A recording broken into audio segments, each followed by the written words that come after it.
Hello and welcome to another edition of Diaspora Weekly on D&T. My name is Jermaine Nkrumah and I'm joined by someone whose very steps in here means a lot.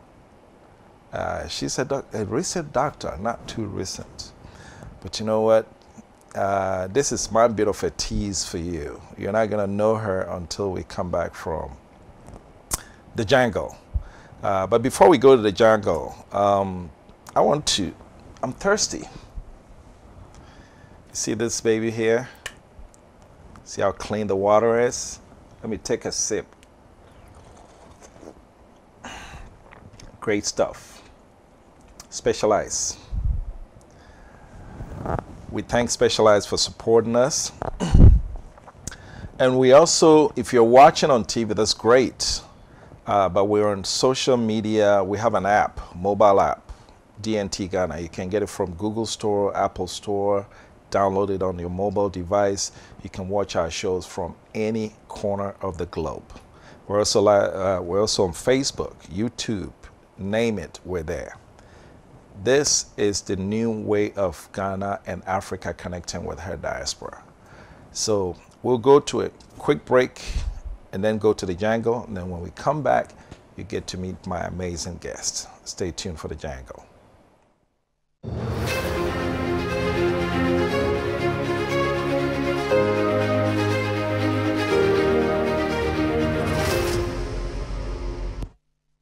Who are you? This is a question everybody has been asked one time or the other from one person or another. What's your pedigree, they say. Fame is not for free. That differentiates the people that drink tea from the people that sow garri. Last I checked, we're all people. You can't sit there, they say. It's reserved, it's well-deserved. A name has been carved. It's for celebrity, not for non-entity who's got no ability or financial stability, who can't even afford utility, so bounce you liability. Who are you, they say. When it's time for admission, they say, who are you? I say, sir, that question is unnecessary. I aced the examination. I deserve this institution. They say, no. Who are you? Do you know the chancellor? Are you friends with the governor? Do you down with the senator? Is your father the administrator? Are you related to the counselor? Tell me, do you own a monitor? Do you have enough money? Who are you? Do I have to be a jagaban to listen to a band? Do I have to wear Versace to eat sushi? Do I have to be guarded by cops to visit Transcorp? Do I have to wear gold trinkets to take pictures on the red carpet? Must I use an iPhone to sit on the front row?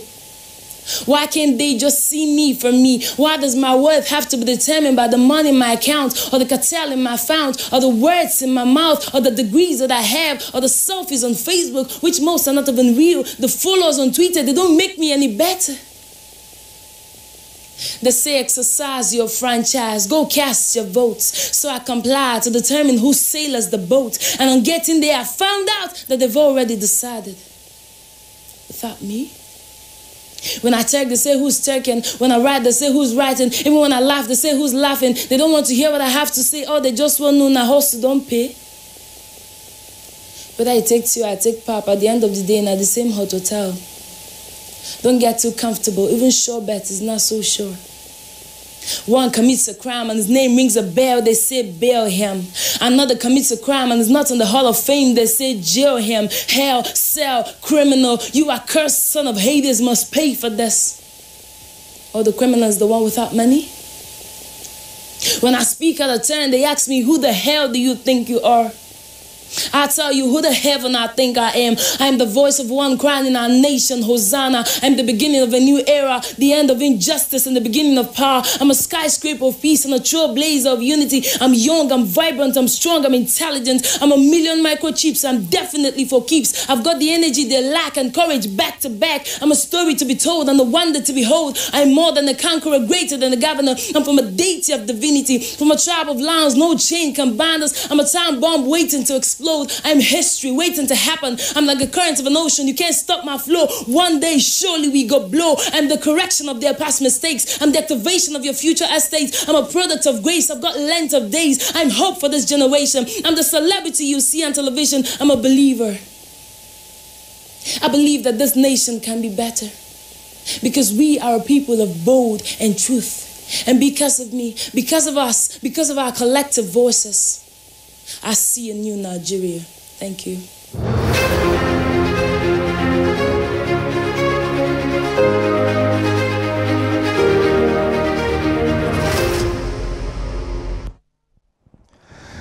Now, for today's jungle, first let me bow for Izugu Chisom. When you listen to the poem, what did you hear? You heard the cry of young people in Africa. Look, what I got, I don't know what you got from that poem, but what I got was the question, who are you? Well, let's go back to United States. Only a couple of weeks ago, I think Amanda Gorman performed, she stole the show at Biden's inauguration with her amazing poem. Amanda, her background, we do not know. We also know a young, funny, how does he describe himself? Barack Obama, he calls himself a funny-looking kid with a funny name. From nowhere becomes president of the United States. What I'm comparing the two societies is that back there you can go from nowhere or being a nobody, quote unquote, to become somebody. In Africa, are we creating the enabling environment to allow people from going from nobody to become somebody? In Africa, we don't have that many of these stories. You have to be the son of somebody to become somebody. Like the young lady is saying, you have to know somebody, you have to be related to somebody, you have to, I mean, the list goes on and on. Are we creating the enabling environment for people to ride solely on their talent to get to where they need to be? Or are we still a society where you have to know somebody to be somebody? For today's Jungle, that's the question that you, the viewer, have to help answer to. Because if we don't have that kind of society, maybe we still haven't got it yet as a people. Thanks for listening to the Jungle. We're going to a quick break. When we come back, you meet my amazing guests. This is Diaspora Network Television, and you're watching Diaspora Weekly. Stay tuned.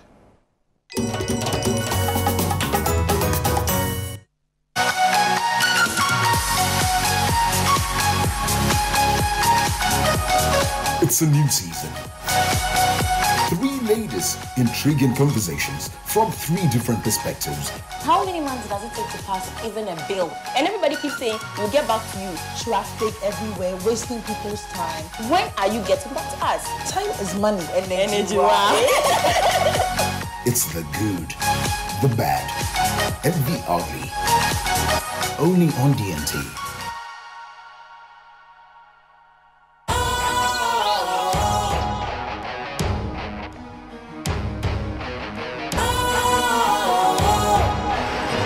What's cool, fresh and trendy with a new look? Makes you feel real good, that refreshing vibe. Satisfies you right just the way you like. Do you know? Do you know? Do you know? You gotta do it alone. Specialized makes you flow. Anytime, anywhere.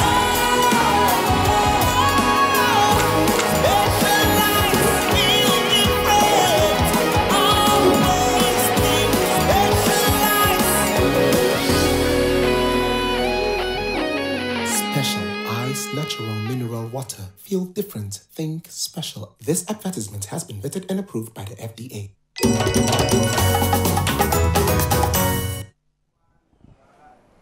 Hello and welcome back.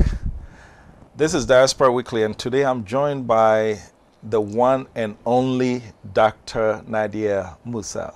Welcome. Thank you, Jermaine. It's great. This is Diaspora Network Television. It's great to have a representation of a representative of the Diaspora Office. Nadia is the Deputy Director of Diaspora Affairs at the Office of the Presidency, yes. Right? I always get it mixed up. Is it Diaspora Affairs Office of the President? Maybe you can describe it. What's the proper way to say it? It's Diaspora Affairs Office of the President. Diaspora Affairs Office of the President. Welcome. Thank you, Jermaine. Now, when I knew you, there was no DR in front of you, your name. No. Now there's a DR. Yes. Doctor. Tell us about it. Who is Dr. Nadia Musah? Dr. Nadia Dongo Musah is a little girl from Bolgatanga, a village called Gambibigo. Gambibigo. Gambibigo, okay. Popularly known as Frafra, most people will say. Left Ghana in the early 90s to Canada. Had 5 young men.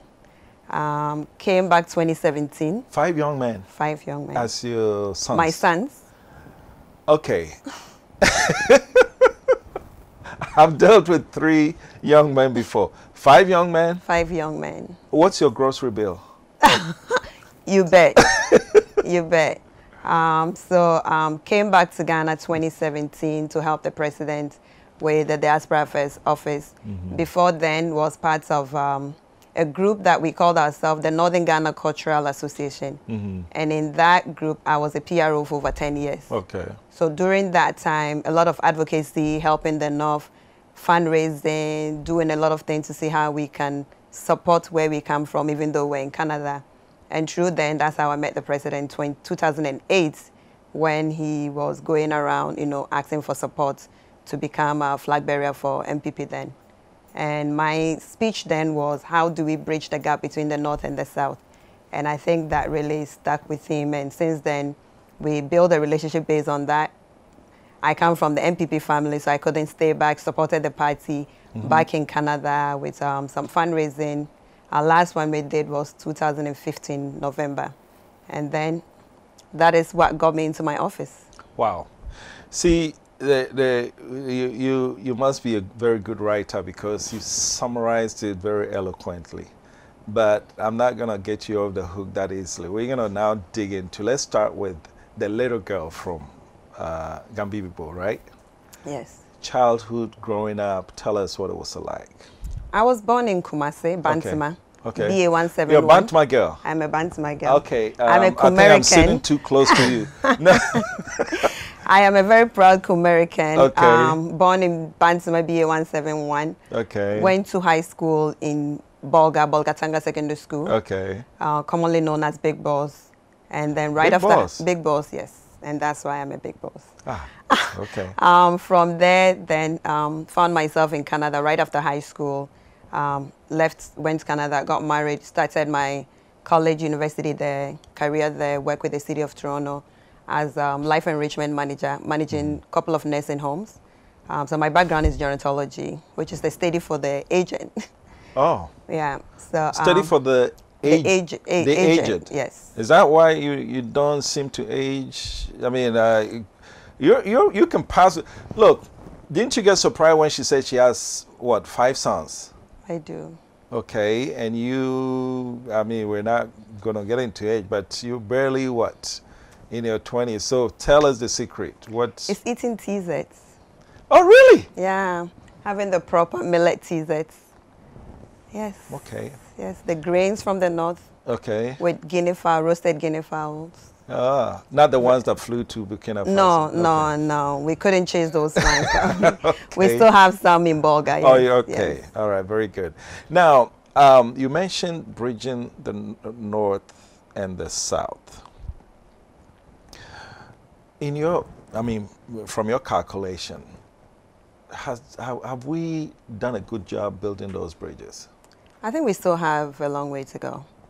We still have... We've had 63 years now. Yes, we still have a long way to go. And that's why during the campaign season, my belief was that our party, which is the MPP party, is a party that really cares. If you look at a lot of the social interventions that came into place that were for the common average Ghanaian, and all these are through the MPP period of governance.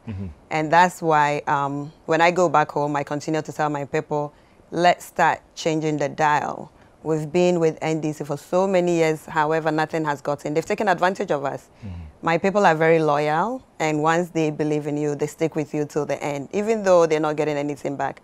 As I said, growing up in Kumasi, I saw so many Northerners coming to the South looking for greener passage, and that didn't help. Continue to come even till today. While I was in high school, I had classmates that will actually come to the South during vacation time to look for jobs, to be able to come back and pay school fees. Now we have free SHS, and that is what? That's for the North. So we, as I sit here, I continue to preach the fact that we still have a long way to go.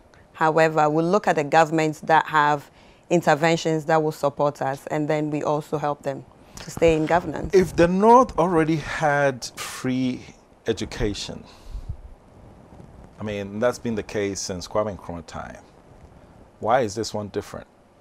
The free education wasn't just the free education. You still have to pay for boarding fee. Okay. Feeding fee, you have textbooks, you have uniforms, you have a whole lot of things that you still have to pay. Admission, we're still being paid. Okay. And not a lot of people from the North have access to, you know, easy money. Like you have a household that they only depend on farming. And during dry season time, these families have to send their young men and women to come to the South to look for any other jobs to be able to continue to support the family back home. And that is why we have to look at a system to change that. Okay. So, and also, not to add that, the old version of free education for the North, you had to physically be in the North, right? Whereas now, if you're from the North and wherever part of the country you live, it's just for everybody. So, right. Okay. All right. Now, but bridging the North and the South is not by infrastructure alone or education, sentiments, like the way people feel about each other. Where do you think, how do you think we've traveled as a people when it comes to the ethnic cohesion? You'll be surprised. A lot of people that have not been to the North, when I tell them, you'll be surprised to get there that every household in the North, there's someone there who speaks Twi or understands Twi. Okay. And then you ask yourself, how does this person speak Twi? And he has never been here before? Maybe? Because they have. And, okay. And talking about the bridging the gap is because of the access of them coming here for the internal migration, to find greener pastages, how these languages are being shared. Because when they come down, most of the time they don't even speak or understand one word of Twi. Okay. However, they have to be able to understand or speak it to be able to survive while they're down here. And some of these people is very hardworking individuals, but just because things are not being given to them. And that's why we encourage, you know, policies like one village, one dam, and also, because the one village, one dam actually encourages dry season farming. Okay. My village, for instance, back in the days was known for tomatoes because we had a dam there and people would come from Accra with their trucks to come and load tomatoes. And these were all during the dry season time. And that's why we think these policies and also the one village, I mean, the one district, one factory as well. We had the tomatoes factory then, we had the rice mills then, we had the meat factory, but all these factories are no longer in existence. Okay. And I think that's where my office will come in, is like looking at opportunities for investors to look back to the North and see how they can help us. Okay. In your lifetime, I'm a very serious environmentalist. And when I look at a map of Africa, when you look at the Sahara Desert, it looks like it's creeping downstairs. It's creeping southward. And when it hits Ghana, it's going to hit the north first. In your lifetime, have you seen some climate, or shall I say vegetation changes in your lifetime? Yes, I have. Okay. Because back in the days growing up, because I went to high school there, I spent most of my time in the North. And during Harmattan season, how the weather used to feel is different from now. And even starts a bit earlier than before. Back in the days, it will start around December, January, March. That's when you feel it. But now, October, November, you start feeling it. And these are signs that what about the coming. vegetation? Do you see a noticeable difference between the trees and their presence? Do you see it? Yeah. Really? Okay. Now let's talk about, you said you've given us a tour of how you left and went to Canada and everything. First of all, why Canada? I met my husband. He was in Canada, so I had to join him then. Oh, okay. All right. Because I'm just United States, so why do you go to Canada? But I'm not going to start that fight today. So what was your time in Canada like? I was in Canada for about 22 years. 22 years, yeah. Okay. And you've been in Toronto? I've been in Toronto, a little suburb out of Toronto called Brampton. Brampton, yes. That's a suburb of, yes. Okay. And so to those people who call your city Toronto, what do you tell them? Toronto. Oh, it's Toronto. It's not Toronto. It's Toronto. It's Toronto. All right. Okay. Well, maybe, you know, we... All right. So now, you gave a speech, and the president was impressed. And I think you got the opportunity to come serve at the Diaspora office. Tell us about the Diaspora office and how that experience had been. The Diaspora Affairs office is an office that the president saw the importance of the Diasporans. And before we came to power, it was a desk at the Foreign Affairs. Okay. And through coming into power 2017, President Kufuor saw the needs of the Diasporans coming back home and to help with his developmental belief that he thought Diasporans could assist, and brought the office to the presidency to show the importance of it. Mm-hmm. And also, as a baby, you bring your baby closer to you so that you make sure things are done and monitored well. Right. And that's why I sit there with Mr. Kwesi Ewuabebio, who was also based in the UK for over 30 years, also has the European background. As President said, you coming from North America, him coming from Europe, be able to assist Diasporans that are coming back from these areas and to see how we can mobilize ourselves as Diasporans, the knowledge that we've acquired back home, back in our various adopted countries, and also to be able to assist him with some of the policies that he has set in place. I'll talk about the help. As I sit in that office, we've been able to do about 3 health volunteerism in the North. Okay. And the reason why in the North is that obviously I'm from the North, so I look out for my people. Mm-hmm. And also thought that the need was there to be able to go. Dr. Michael Obeng, who is one of the top plastic surgeons in LA, mm-hmm. actually has an organization called Restore. And every year, not last year because of obviously COVID, but for the past 3 years, we've been going to Bolga and assisting with reconstructive plastic surgeries. Oh, okay. Is that a big problem over there? We have a lot of keloids issues. Oh, wait. When you say plastic surgery, and I also know that when we were growing up, there were a lot of tribal marks. Yes. Are those related? We don't touch those ones. Oh, you don't touch those ones? No. And there isn't much of tribal marks anymore. Okay. Yeah. Okay. But these are people that have deformities and keloids and have bends that actually the last one that we did, we had a lady that flew in from Nigeria. Okay. And because she had seen the adverts on Facebook and sent a message to her and came and we actually supported her. That's good. Yeah. That's good. So the diaspora was, as you said, domiciled at the foreign ministry. And the president, in his wisdom, moved it closer to him, to the office of the presidency. But I think there is some remnants of diaspora activity at the foreign affairs. How do we reconcile both? So we have, every embassy has a diaspora desk officers. Okay. And these desk officers report back to the units at Foreign Affairs, and they collaborate with us. Okay. So more or less, we always say, you have the ministry, the agency, and the officers who works, and that's how we work. Oh, okay. Yeah. And so it doesn't create any type of confusion? No. Is there seamless collaboration? No, very, very. Just like I said, because of the unit officers at various countries, mm-hmm. the system that they have is to report to the Ministry of Foreign Affairs, and once that information gets to the unit, it's shared with us. Okay. So to those who insinuate, and I've heard this insinuation, that there's some kind of turf war going on between the group at the Foreign Affairs and the group at the Office of the Presidency. To those people, what do you say? Not true. Not true. Not true. Very good. All right. Very good. Now, So, Diaspora Affairs Office of the President, the past, since 2017, you've obviously have 2 homecomings under your belt, the one for 2017, the one for 2019. Tell us about them. So 2017 was, you know, we had just come to power, so everybody was excited coming back home. We had a huge one. However, 2019 was even bigger because of the year of return. It came around the same time as celebrating the year of return. And because of that, we were able to mobilize our diasporans to come back home. And I would thank you, people like you who volunteer your time for us 2017 to chair the committee, and also 2019 to assist the office to be able to get these 2 successful programs.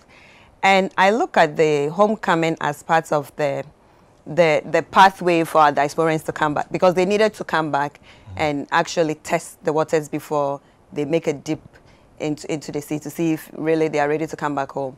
And after that 2 homecomings, we've had a very successful stories where some of an event, the IT event that goes every year, that they connected during the homecoming of 2017. And these 2 gentlemen, one from US, one from UK, connected during the 2017 homecoming. Okay. And then out of that, they've set up their own IT program that they do every year in Ghana.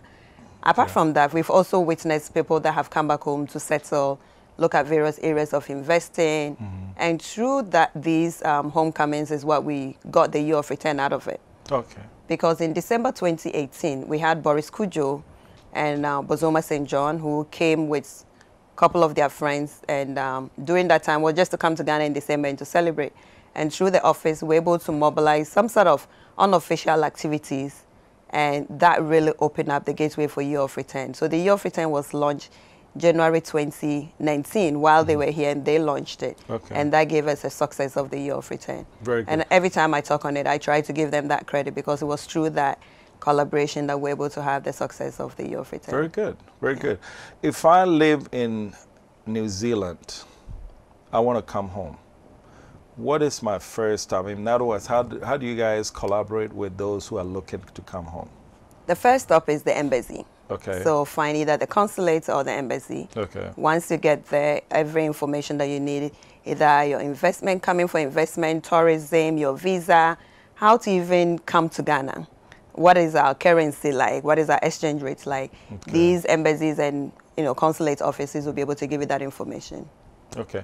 And then after the embassy, when do you guys come in at the office of the presidency? We come in when they've connected with the various desk officers. Okay. What we've had was once someone, especially our African Americans or our Caribbeans, our Pacific, all our diasporans that are looking for the opportunity to come back home, we encourage them to connect with the various diaspora desk officers, okay, and they will be able to walk them through before they even make the trip. Okay.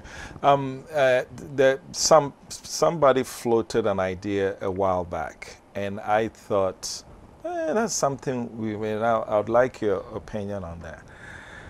Given the fact that there is some diaspora activity at the Foreign Affairs, there is some at the Office of the President, in trying to define areas of jurisdiction, a suggestion had been made that why doesn't the Foreign Ministry focus on diplomatic activities and relations between Ghana and other countries, and then the Diaspora Office, Diaspora Affairs Office, focus on all issues pertaining to Ghanaians or Africans or Ghanaian diaspora abroad. It seemed to me that once you define it like that, it makes it very, very simple so that there's no crossing of terms. What do you think about that? I think that suggestions had been made, that's why when I stated earlier on that various people that tries to connect with the office, once they get to the foreign missions, they connect them to the diaspora desk officers. Okay. And these desk officers get the information into the unit because they cannot directly send, communication through us. They will send it to the unit and it gets to us. Okay. And this is how we've been practicing. I think it's going well. Very good. Well, the Diaspora Office has been very active. There's been a lot that has transpired. The 2 homecomings under the belt, and then he said the Year of Return. So we're going to go on a quick break. When we come back, we're going to dissect the year of return, which was a huge success. We had the whole world talking about Ghana.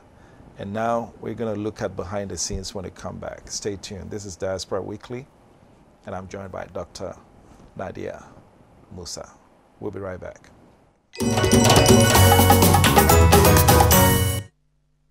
We wake up every morning to different stories from politics, business, sports, and entertainment. These stories, one way or the other, affect our lifestyle and dealings with family, friends, and business associates. Your take on Diaspora Network Television gives you an opportunity to have your take on these pertinent issues via phone in and messages to our social media platforms, D0NE Ghana on Facebook, Instagram, and Twitter. If it's an important trending story, we will definitely talk about it. Your take with me, Yasichi, on D0NE. As the national regulator of the communications industry in Ghana, the National Communications Authority seeks to ensure an environment that is safe and fair for consumers and service providers. NCA grants licenses and authorizations for operation of communication systems and services, develops guidelines to streamline communication activities, establish and monitor quality of service indicators for operators and service providers. NCA is in 8 regions: Accra, Tamale, Takoradi, Kumasi, Ho, Koforidua, Sunyani, and Bolgatanga. Do you have unresolved complaints with your service providers? Contact us on 0800110662, 0307011419 between the hours of 8 o'clock a.m. and 5 o'clock p.m. from Monday to Friday, or visit our website at www.nca.org.gh and follow the procedure for filing a complaint or submitting enquiry. National Communications Authority, Communications for Development.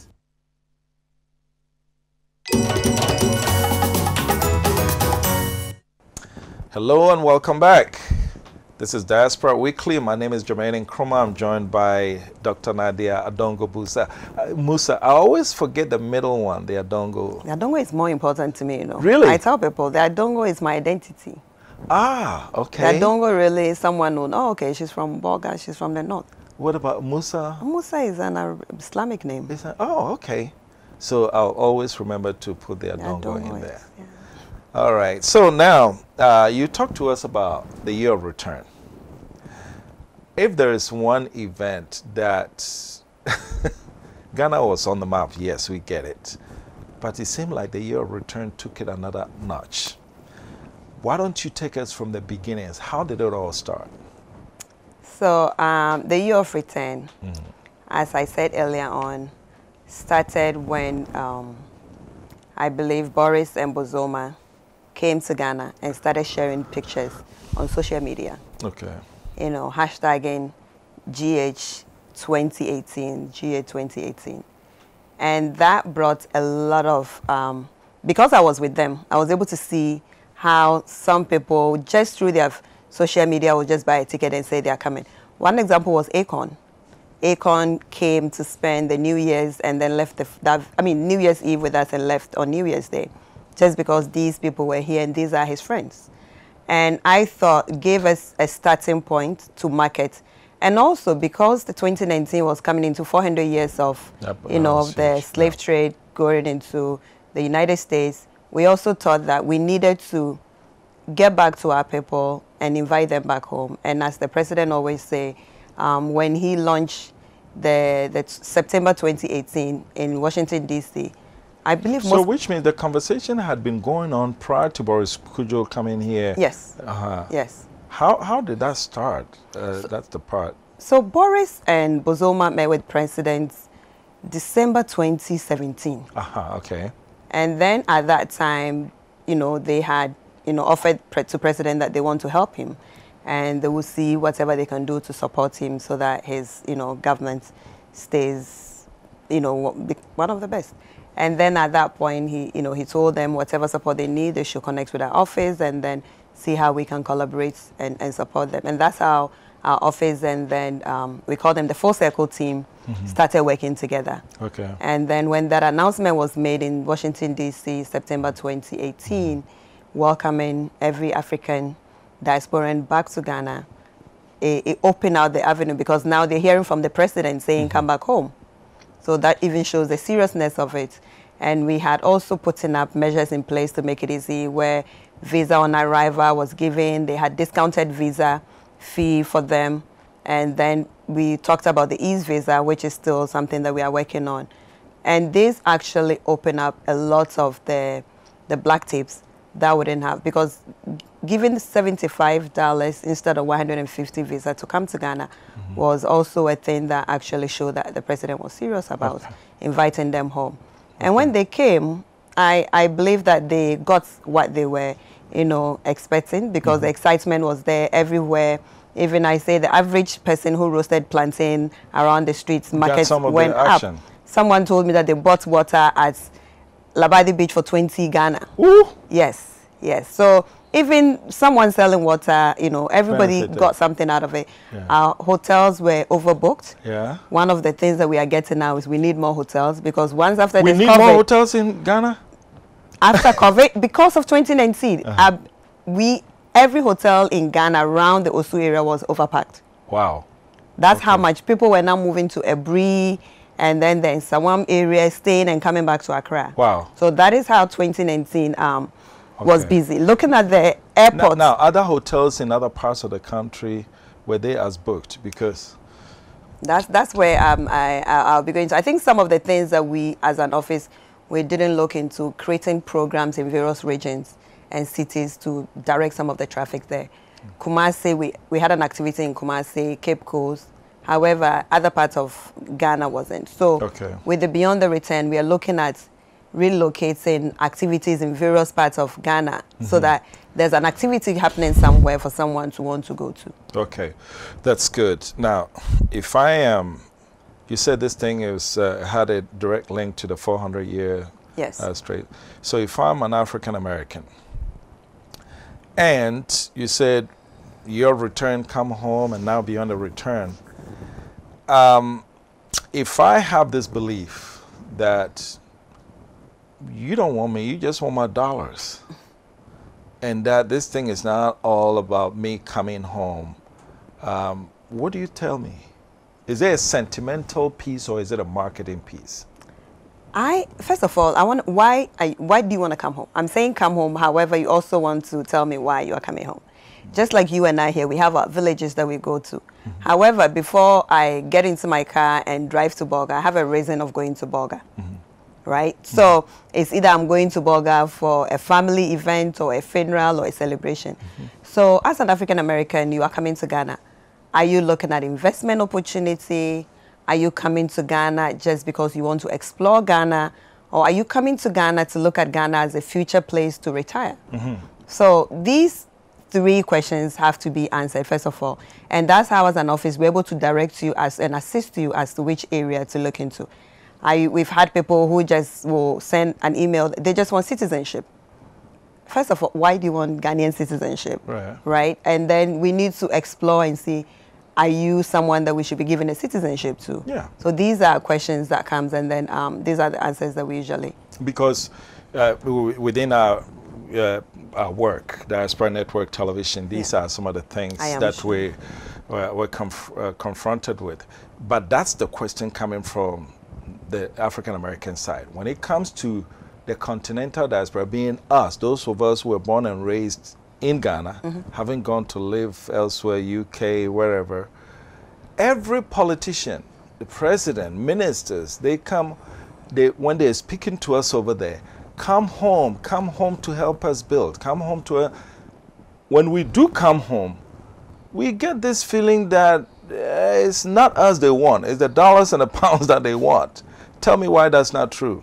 That is not true, not at this current system that we have, because now you have an office. You have an office who actually advocate for you. Okay. And when we come home too, we have to come home as we are coming home, not I've lived in abroad and I'm special and I'm coming, so treat me special. That at times to, you know, turn some of our people off, because it's just by, you know, luck or whichever way that took you over there doesn't mean that you should be treated special than an average Ghanaian. And that's why at times I tell my people, when you are coming back home, just be ready to come back home. Just like when we I ended up in Canada. I didn't know that I had to wear winter boots and socks, but I got to the place and the environments needed that, and I had to adjust myself to it. And I think most of our continental diasporans, when coming back, we need to set our mind that we are coming back home to Ghana. Okay.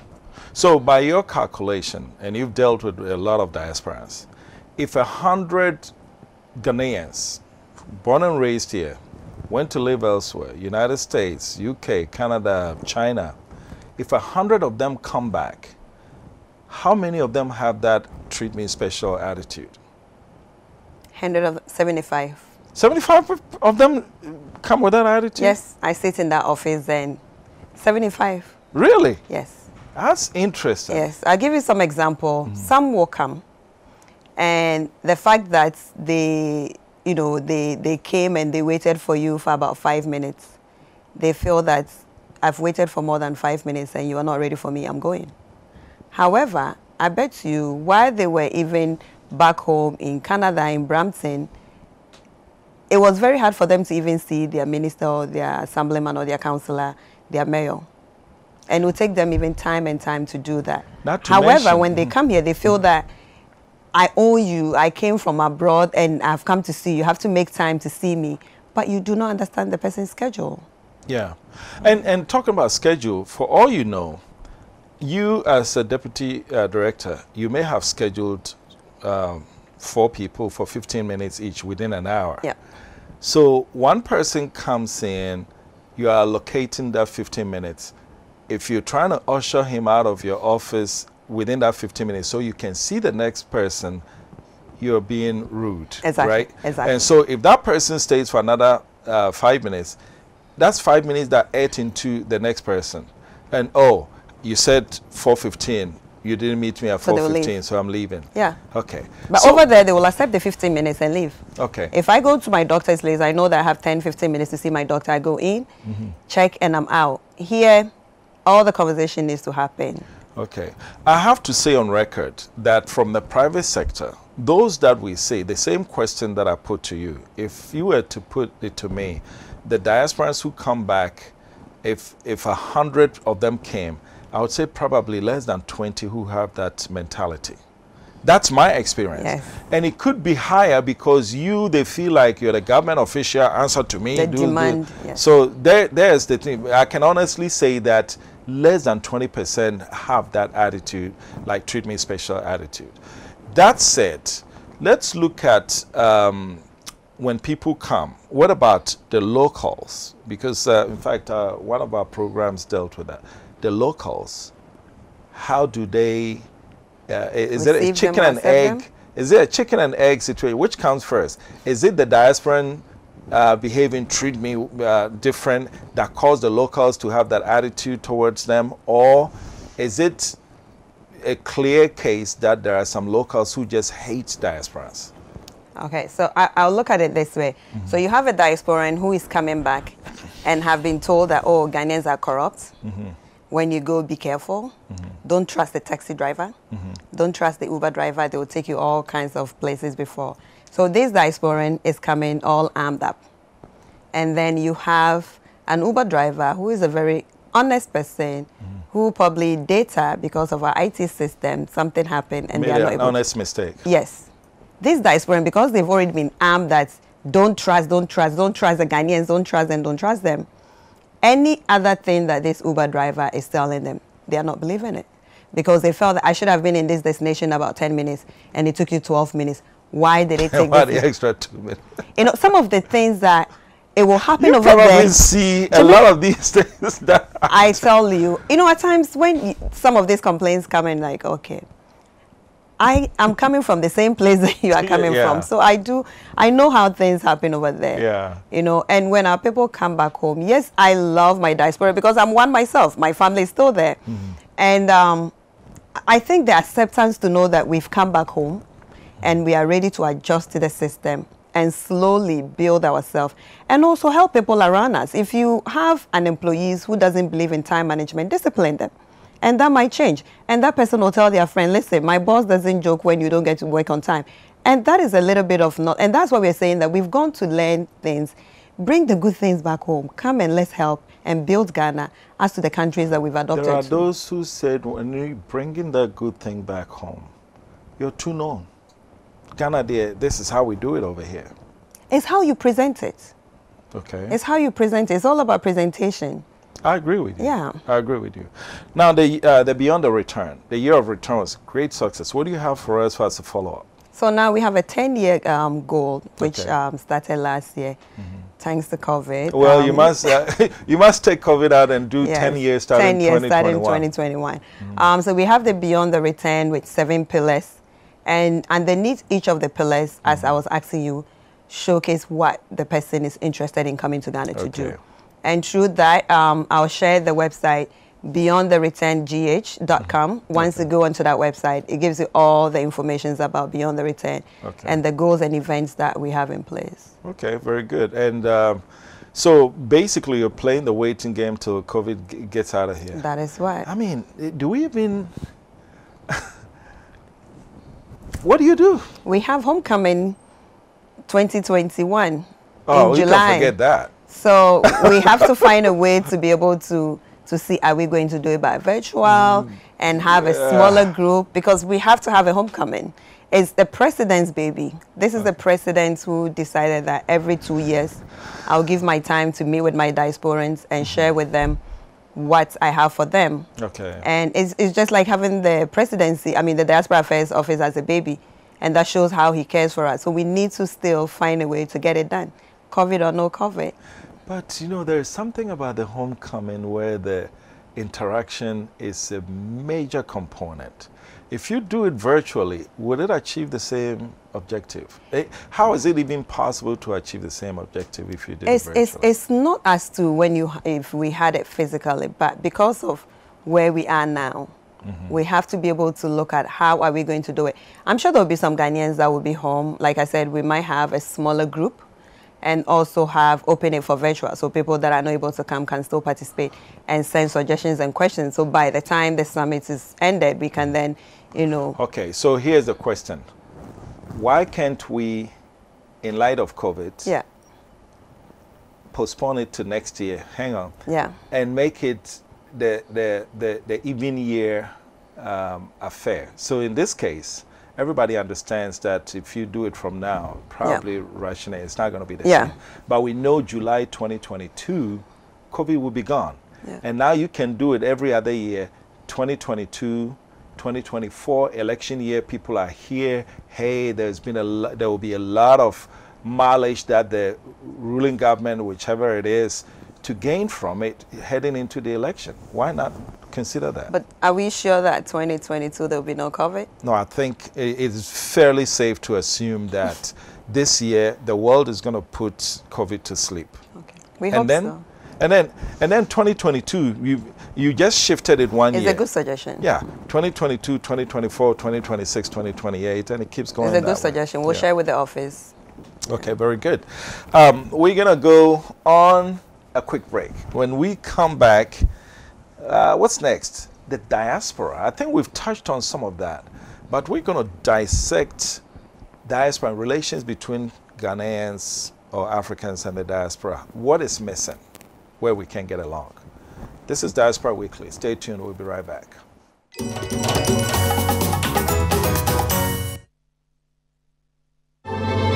News in various languages around the world. The government, through various Ghana Fest, live in Chicago, Illinois. Japan's Prime Minister Shinzo Abe gets the last laugh. Our correspondents, your eyes and ears around the globe. The UK inches towards the expiry of extended lockdown. There is some anxiety as everyone returned to Germany because no one will even want. Police student Haritia Lusamba, who was stabbed to death in Telephone. Today is the second day of the National State of Emergency in Liberia.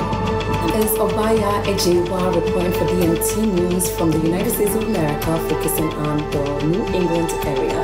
We will serve you with relevant events on Africa.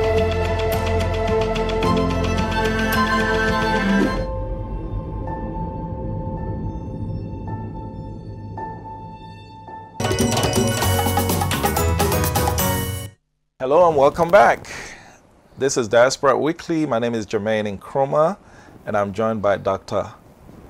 Nadia Adongo. Now, emphasis on Adongo now. Musah. Thanks for being with us again. Now we're going into relations between, since you're at the office of the president, we'll do relations between Ghana and her diaspora. Although D&T now, our focus is more the Africa and the diaspora. But for now, Ghana and her diaspora, we don't get along. There's no escaping that. What is the reason and how do we move forward? Ghana and her diaspora, I think just like I said earlier on, we need to start believing that Ghana is home and that either we want it or not, I mean, this is where we come from. And we are very lucky to have a place to call home because when you talk to our African Americans, our Caribbeans, and how they feel the fact that they don't have a place that they call, because where they are now is a transit point for them. However, we have a place, we have villages, we've known our great-grand, parents and whatnot. The issues that we have commonly, as I emphasized, was the trust issues. As a diasporan, you are coming back, and I tell people all the time that when we are over there, half of our life is in Ghana, even though we are not physically here. You work, you send money home every month. You want to make sure you have your retirement home here. You want to make sure that your family is being supported, either by paying school fees or health, and all money that we send home every month. That shows that we are committed to home.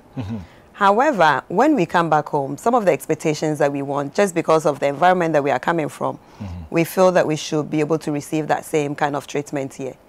Okay. And I tend to tell like diasporans, we need to build that patience. Okay. And what we've learned, come and help our people and train them to be what we want them to be. Okay. I'm going to do something different for the first time here on Diaspora Weekly. You and I are going to have a debate. Okay. All right? From everything you've told me, it seems that the question for the debate is, whose fault is it that diasporans and locals don't get along? And I think from everything that you've said, and this is an enactment. I have to preface this, that this is an enactment. We're debating this for a purpose.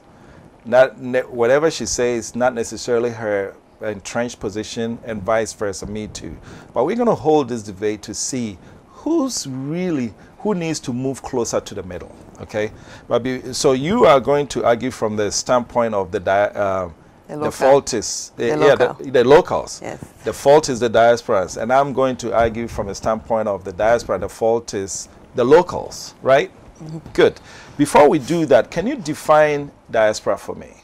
Diaspora, as we define in the African diasporan or the Ghanaian diasporan, is someone who left here, went to abroad or travel outside to look for a greener posture, and then also to look for opportunity to build themselves. Diasporan, our historical diasporans are our brothers and sisters that were forcefully taken away during the slave trade, and these are our people that we are welcoming them back home. What about the black person who was born and raised in Australia? Which of these definitions does he fit? He didn't go there by a slave trade, or were they? How did they? There are some native blacks in Australia. Yes, yes. How did they get there? So those are our African diasporans. Because they weren't born and raised here. Yes. Okay. Yeah. So now it's debate time. I think it is the locals' fault that we don't get along, and here's my reason. Okay. When I'm born and raised here, let's say I'm 60. I left here when I was in my mid-20s. And now at 60, I've spent more time there than here. And even the 25 or so years that I spent here, about 10 of them, I didn't know anything. So really, my conscious years were 15 versus 35 over there. When I come back, I'm going to exhibit some tendencies that are from there. So if you want me to come back, you take my dollars, you love my dollars. But the moment I raise a question, oh, what's wrong? And then that starts. If we are being asked to accept locals as they are, and that's how, why can't they accept us? The fact that we've gone there, we changed. And by the way, the same thing happens to them when they leave their village to come live in Accra. In the village, you used to eat fufu in Apotoyua with about 3 other people, and it was okay. You came to Accra, now you go to restaurant, you eat with silverware and everything. When you go back to your village on a visit, are you going to eat from a Apotoyua with them? You're not going to do it. Why not? Some people won't do it. And would the people tell you that I feel uchro? So the transition is the same. The changes that we go through when we leave here to go abroad is the same as when you go from village, come to town, and you go visit.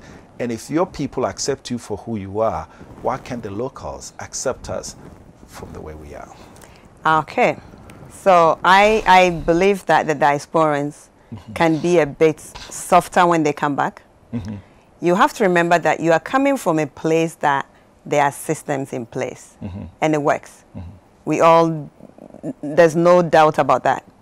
Now you are coming back to Ghana where you have a lot of our people who actually have never traveled outside of Accra or Kumasi. And you've had the opportunity to explore. Not only when you were over there, you've also been able to deal with other nationals. And these people don't have that. And I believe that when we come back and we are really coming back and ready to accept and live here, we should be able to help these people to understand us. And how I say help them to understand you is that it's all about teaching. You have African Americans that come here and they'll give you something with left. They never know that giving something with left is an offense. But coming to Ghana, all we need to do is explain to them that in Ghana, giving something to someone left is an offense. And they will change. So we need to come and also teach our locals as to how we want things to be done for us. One thing is, it's easy to say, I've come back from abroad and I want this, you need to give it to me because that's how things were done in abroad. When you were leaving here to go to abroad, as I always use the example of going to Canada, I never knew that there will be a time that I have to wear boots and gloves and cover my face for about 3-4 months. But when I got there, I needed to adjust myself to that environment. And because I needed to adjust myself to that environment because I have believed that I am now coming to live here and this is the country that I'm coming to live. And if they tell me I need to be work at 6 o'clock, I have to get out from my house 4 o'clock, get onto the train and get. Yes, we are also getting there. We are hoping that we get there one day. So what you've gone to learn, come and teach us. Have the patience to teach us, but don't be very demanding. Exactly. All right. So let's focus on teaching. Yes. Okay. When you come, we know one thing. People do not like change. Okay? So when I come, first and foremost, I know you're not insinuating that we drop everything we've learned and then come accept everything here. No. We need to come and try and effect change. Yes. So we're in agreement with that. Yeah. So the question is, how do you effect the change? Do you know that in the most humble way that you try to teach some people, they will still tell you they're Ghana, they're T0NE, or Umpa, go back, right? How do you effect change with people who, one, don't want to go through the discomfort of changing, and two, they know that if they change, probably it can affect their livelihood. So they have a lot of good reasons why they shouldn't change. I'll give you an example. Let's say bribery, right? Look, I work, my pay is so and so. Whatever my pay is not enough because we're used to living above our means. So the extra bribe that I collect here and there is what keeps me alive. If you come and teach me that bribery is not good, I don't care how humble you are, I'm not going to accept it, because if I accept that, it will affect my livelihood. So as a diasporan, how do I effect that change? But who says bribery is accepted in Ghana? It's not. Yes, it's not. People don't accept bribe here. It is a crime. Okay, I know. So I'm not saying it's accepted. Yes. That's not what I'm saying. I'm saying that the person that you're trying to convince, because as a diasporan, you are coming and saying that you don't believe in bribery, so you won't give. is an offense. It's the same as you don't believe in bribery, the same way that it's not acceptable to receive bribery. Right. So that's where when the person is making that kind of, gesture as to they expect some kind of bribery from you, you make it clear. Okay. So when you make it clear, yes. Guess what? Yes. All of a sudden your file gets missing. You report. To whom? You have an office. You have the Diaspora Affairs office. Okay. Yes. So so that's bribery. If that is your clean, evidence that it's because of the bribery that your proposal that was presented to this agency was not accepted, you have an office. And if I report it to you guys, you will make sure that my file is discovered.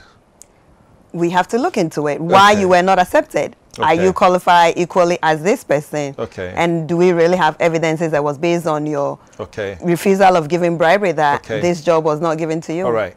Let's do that. So now we're talking about some ills of the society. Yeah. Sex for grades. How do you convince that lecturer? How can you possibly, how humbly can you convince him that that's not a good idea and get him to say, oh, fine, because you say so, I'm not going to do it anymore? As a local or a diasporan? As you, the diasporan coming in. Yes. You trying to convince a lecturer that... You report them. They have a superior. Okay. And coming from the diaspora, you already know that someone should and not use you want to tell me that superior is not just as guilty? No. I've had stories where girls tell me that when you go to that superior also wants some. No. It's not every person in that institution is. And that superior has a superior. Okay. All right. Let's park that one. Okay. Driving. Yes. Red lights. Run it. How do you... First of all, the guy is gone. Do you chase him down? Red lights, run it. That is an individual, like that's you putting yourself at risk. What tells you that going through the red light, there's no car coming that has a right of way that would not hit you? Okay. See, when my pet peeve is driving. And who says people don't run red lights over there where you and I came from? Oh, is it as rampant as here? People do. Straight. Stop sign, they run through it. Shoulder driving. I mean, it goes on and on and on. And my point is, when you get on a plane to come here, you have a choice. Yes. Accept the standards and live by them. Yes. Or try to effect change. So this whole thing that we did, if you're the viewer, it's supposed to really dramatize what the situation is, because it's not as if diasporans come. It is true that some of us come and throw our weight around, ridiculous. Even sometimes some of us diasporans say, oh, this is, you're making us look bad. Exactly. Okay. At the same time, there are those who come here with genuine intentions, go about it the right way, as humble as they can, and they still get rebuffed. And so these are things that we need to, I'm hoping that the DNT and the Diaspora Office can collaborate and do a lot more of these, get the public involved, and see if we can solve this problem. Because at the end of the day, we have to work together to build our nation. Yeah. Dr. Nadia Adongo Musah, you've been generous with your time. Thank you for your time. You were very generous. You're welcome. And I love the debate. Were you prepared for it? No, next time I'll get myself ready. Next time you come with a whole note. I'll actually bring a team as well. I was sprang it on it because I knew I was going to do this all along. I wanted the advantage. So thank you. It's been a great edition. Thank you for watching. Diaspora Weekly is your eyes and ears around the globe. Tune in to us on multi-TV platform. Download our app and watch us everywhere in the world that you are.